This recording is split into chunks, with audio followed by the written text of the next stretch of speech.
সাধারণ ব্যবসায়ী। তে আজকে আমার ব্যবসা বাণিজ্যতে খুবই সমস্যা হচ্ছে, আমার ঘরে সংসার চলে না।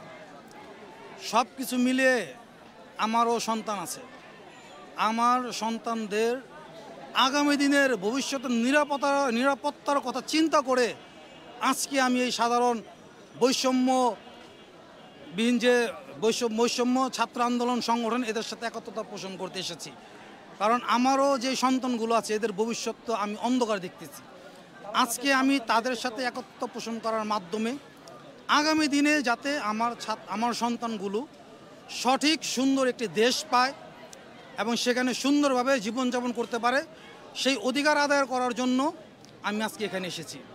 এবং আমি মাননীয় প্রধানমন্ত্রীকে তারকে সর্বোচ্চ সম্মানের আসনে রেখে একটা কথা বলতে চাই। আপনি যেহেতু প্রায় বলেন যে স্বজন হারানোর ব্যথাটা আমি বুঝি, স্বজন হারানোর কষ্টটা আমি বুঝি, আপনি যদি সত্যিকার অর্থে বুঝে থাকেন তাহলে আজকে এই শত শত মানুষ মারা গিয়েছে এদের ব্যথাটাও আপনার পরিবারের থেকেও বেশি বোঝা উচিত। কারণ হচ্ছে একজন মুসলিমের 3 দিন 40 দিনের বেশি শোক থাকে না। যেহেতু আপনার পরিবার আপনার ফ্যামিলি গত হয়ে গিয়েছে, আপনার ফ্যামিলি গত এর জন্য আমাদেরও দুঃখ আছে, কিন্তু তার মানে এই না যে তাদের এই ছাত্রগুলো থেকে যে তাদের দুঃখটা যে বেশি হয়ে গিয়েছে। কারণ আপনার ফ্যামিলি যে শোক তার চেয়েও কয়েক হাজার গুণ শোক এখন আমাদের দেশে বিরাজ করতেছে। কারণ হচ্ছে যে এখানে একজন ছেলে না, একজন সন্তান না, একটা বাংলাদেশ নিহত হয়েছে। আজকে আপনি ছোটকালে জন্মগ্রহণ করেছেন, আপনি যে দেশের প্রধানমন্ত্রী হবেন আপনি কিন্তু উপলব্ধি করতে পারেননি। ঠিক তেমনি যতগুলো ছাত্র নিহত হয়েছে এরা থাকলে একটা দেশের উজ্জ্বল নক্ষত্র হিসাবে তৈরি হতে পারত এবং আমার সকলের প্রচেষ্টা এটা হতে পারত। সেই জায়গাটা আজকে ধুলির সাথে নস্যাৎ হয়ে গিয়েছে।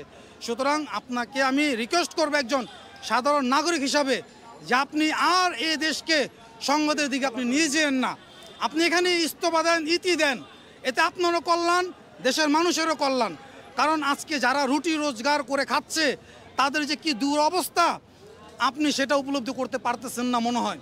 আপনি এখানে ইতি দেন, আপনি সুন্দর আগামী বাংলাদেশ গড়ার জন্য ছাত্রদের 9 দফা মেনে নেন। আপনি আপনার মন্ত্রীদেরকে নিয়ে আপনি একটা বিকল্প সরকার গঠন করে আপনি সরে যান, এতেই মঙ্গল, এতেই সুন্দর হবে বাংলাদেশের আগামী দিনের ভবিষ্যৎ। আমি এটুকুই বলতে চাই, আপনি যেহেতু একজন মুসলিম হিসাবে নিজেকে দাবি করেন, একজন তাহাজ্জুদ পূজারী হিসাবে আপনি নিজেকে দাবি করেন, একজন উমরা হজকারী হিসেবে নিজেকে দাবি করেন, তাহলে একজন মুসলিম কখনোই কারো মৃত্যুতে ক্ষমতায় বসে থাকতে পারে না। কারণ আপনি একটা বিষয় দেখেন, পৃথিবীর অন্যান্য রাষ্ট্রগুলোতে যদি কোনো সরকারের কারণে, কোনো প্রশাসনের কারণে, কোনো রাষ্ট্রপ্রধানের কারণে 2-1 জন লোক আহত নিহত হয়, তারা তাদের বিবেকের তাড়নায় ক্ষমতা ছেড়ে দেয় যে না আমার কারণে এই ঘটনা ঘটেছে, আমি আর এক মুহূর্তে এখানে থাকতে চাই না। সুতরাং আপনি যদি একজন মুসলিম হয়ে থাকেন, আপনি যদি তাহাজ্জুদ পূজারী হয়ে থাকেন, আপনি এখানে এটা ক্ষান্ত দেন। রিকোয়েস্ট, আপনাকে অনুরোধ করে বলতেছি আপনি এখানে শেষ করে দেন এটা। ধন্যবাদ। আসসালামু আলাইকুম।